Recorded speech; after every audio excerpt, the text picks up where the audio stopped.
What is going on, everybody? Welcome back to the channel. In today's video, I wanted to cover some breaking news and some not so breaking news because, for one, the Boston Uprising have gone out and acquired Stellar, who formerly played on the Toronto Defiant but recently said that he was retired, but now it would seem that he wants to play again and he's now on the Uprising for some reason. And also, the other thing I wanted to talk about is the Washington Justice's most recent signings. I'm sure that most of you already know about these signings because they happened yesterday, but for those of you who don't, just because maybe you don't use Twitter all that much or you don't pay attention to the Washington Justice, just know that they went out and signed a very famous tank duo known as Lulcich and Elivo. Apologies if I sounded really awkward there or just mispronounced the names because I actually don't watch contenders all that much, so I'd actually never really heard of these guys up until now, so I didn't know how to say their names. But anyway, yeah, now they're on the Washington Justice and they should make for a really interesting tank upgrade, but we'll talk about that more in a bit because I wanted to discuss the whole Stellar situation first because I find it very interesting. As we all know, Stellar did play for the Toronto Defiant during Stage 1, but then shortly after it ended, he decided that he just didn't want to play anymore. For personal reasons, he decided to retire from the game of Overwatch,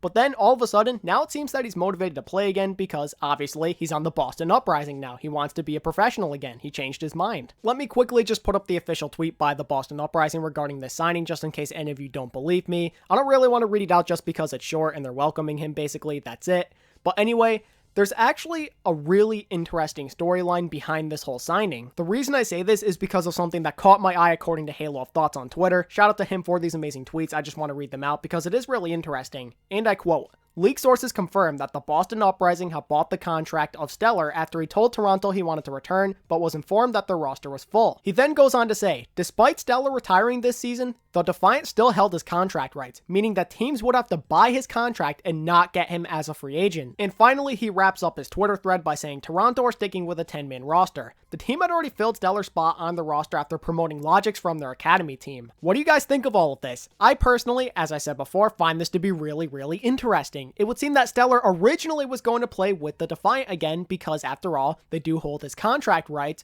but since they already filled out his roster spot with Logix, there was no use for him, and he still wanted to play, obviously, so Boston came in and said, hey, we'll take him off your hands, here's some money. Boston, unfortunately, couldn't sign him the good old-fashioned way through free agency, so instead they just had to give Toronto over some money, so it's a win-win situation for the Defiant because I believe they're still in good shape because they signed Logix and Mangachu, and now they have some extra money on hand, and it's also a really good signing for the Uprising. Don't get me wrong, they definitely won this as well. I know we basically only saw Stellar play Brigitte 24/7 for Toronto during Stage 1 because GOAT still dominated, but I feel that he could be really useful for the Boston Uprising. If my memory serves me right, then I'm pretty sure that Stellar used to be a pretty decent hits game player back on O2 Ardeon. I know he was mostly known for his Tracer, but I'm sure he can flex onto other things as well. And no disrespect to Color Hex or Blase, I think they're both decent players, but I feel that having more depth at the DPS position is really going to benefit the Uprising moving forward. After all, having some depth on your roster is never a bad thing, especially when you consider the fact that Color Hex and Blase were the only two DPS players on the roster up until this signing. I'm not going to sit here and say Stellar will dominate or anything like that,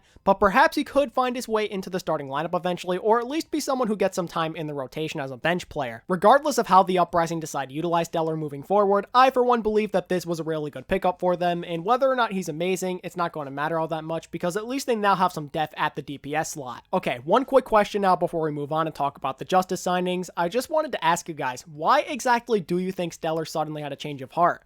Why is it that he suddenly didn't want to be a retired player anymore and he wanted to go pro again? Was it maybe that he missed competing, or was it perhaps something that had to do with Toronto? Maybe he just didn't like it there. Perhaps his teammates were toxic and they just treated him poorly. Maybe the organization did in general. Who knows? But whatever the reason is, he is back and he could be better than ever potentially. Okay, so now moving on to the Washington Justice, let's discuss their tank line signing because this could potentially be really big for them. Let's quickly read out this post made by the Justice, then talk about this a little bit. And I quote, "Please give a warm welcome to Elivo and Lulcich as they join the Washington Justice roster. We're so excited to see them in action. Hashtag justice is served, pending final Blizzard approval." If you're unfamiliar with the contender scene like myself, then here's a quick rundown of some basic information about these two players. Thing number one that you should know about these two is that they're both from Sweden and that they're really close friends with one another. Like, apparently, they've been tight for a really long time now and they've been playing Overwatch together forever, basically. Since they're so close with one another, it really shouldn't come as much of a surprise when I say that their chemistry is really good. Like, they've been a very consistent tank line for a very long time, especially if you look look at their achievements. Back when they played on the Overwatch Contenders Europe team known as Angry Titans, their team consistently finished in the top 4 every single season. And while Elivo actually wasn't on the team anymore at this point, Losic actually did win Overwatch Contenders 2019 Season 1 Europe with the Angry Titans. Oh, and before I forget, I should probably say that Elivo is the flex tank player and then Losic is the main tank.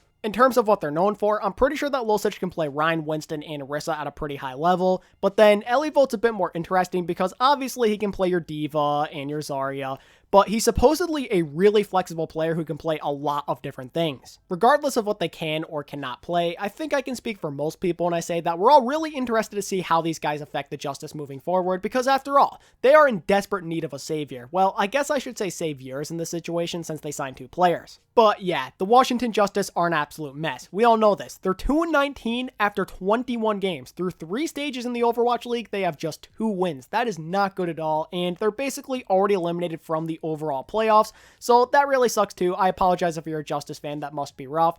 And also, there's really nothing to compete for in Stage 4 because, if you didn't already know, there's no Stage 4 playoffs. The only thing that Justice can do at this point to at least feel somewhat satisfied about their situation is to win more than 1 game in a stage. I think that's a really good way to just end the year off on the right foot. Try and win more than 1 game, Justice. Do us all a favor. I don't know about the rest of you guys, but I personally believe that Justice could actually do pretty well in Stage 4. Their schedule, if you look it up online, isn't all that bad, and if their new tank players are as good as everyone says, then the Justice should be in good shape. Speaking of tank players, I'm wondering what's going to happen to both Janice and Sansam. If I had to take a guess, I would say that both of them are going to be on the bench for the remainder of the year since both Losic and Elivo have such good chemistry with one another and you don't want to mess that up, but at the same time, you never know. Maybe Janice and Elivo end up being a decent tank line when they're on stage together, or perhaps maybe both Losic and Sansam end up being a good tank line. You never really know. But again, in my opinion, it's likely that Janice and Sansam don't really get much playtime at all moving forward. Stage 4 is going to be very interesting for the Washington Justice, so pay extra attention to them and their new signings. And with that being said, that's basically everything I've got for you guys today. So if you did enjoy this content, then I would appreciate it if you could hit that like button and sub to my channel if you're new so you don't miss out on any of my future Overwatch League news videos. As always, thank you all so much for watching today's video. I really do appreciate it. And until next time, this is ATP, signing out. Peace.